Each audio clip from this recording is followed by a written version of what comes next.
அனைவரும் ஆவலோடு எதிர்பார்த்து காத்திருக்கும் என் ஜீவன் இயேசு ஊழியத்தின் சார்பாக இன்றைய தேவ சத்தமாக எடுத்துக்கொண்ட வேத பகுதி நீதிமொழிகள் 7வது அதிகாரம் 2வது வசனம்.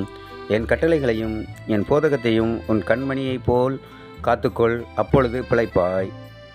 ஆம் தேவனுடைய பிள்ளைகளே, இன்று கர்த்தராகிய இயேசு கிறிஸ்து நம்மை பார்த்து சொல்கிறார், அவருடைய கட்டளைகளையும் அவருடைய போதகத்தையும், அதாவது அவருடைய 10 கட்டளைகள், நம்ம கொடுத்துருக்கக்கூடிய 10 கட்டளைகளையும், அவருடைய போதகம் நமக்கு கொடுத்துருக்கக்கூடிய நல்வழி, இந்த வேத வசனம், இந்த ஒவ்வொரு வசனத்தையும் நாம் தியானித்து அதன்படி நம்முடைய வாழ்க்கையில் நாம் நடக்க வேண்டும்.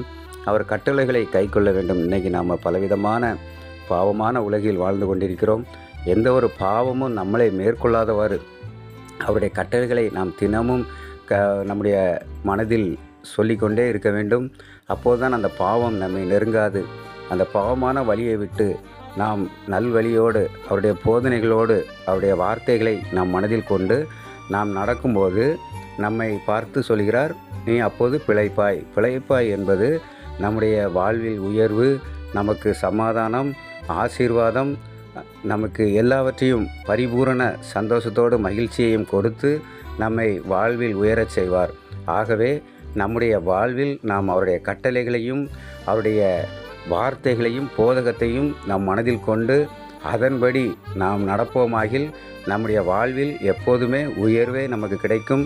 நம்முடைய வாழ்வில் எப்போதும் சந்தோஷம் கிடைக்கும். நம்முடைய வாழ்வில் எப்போதும் சமாதானம் கிடைக்கும்.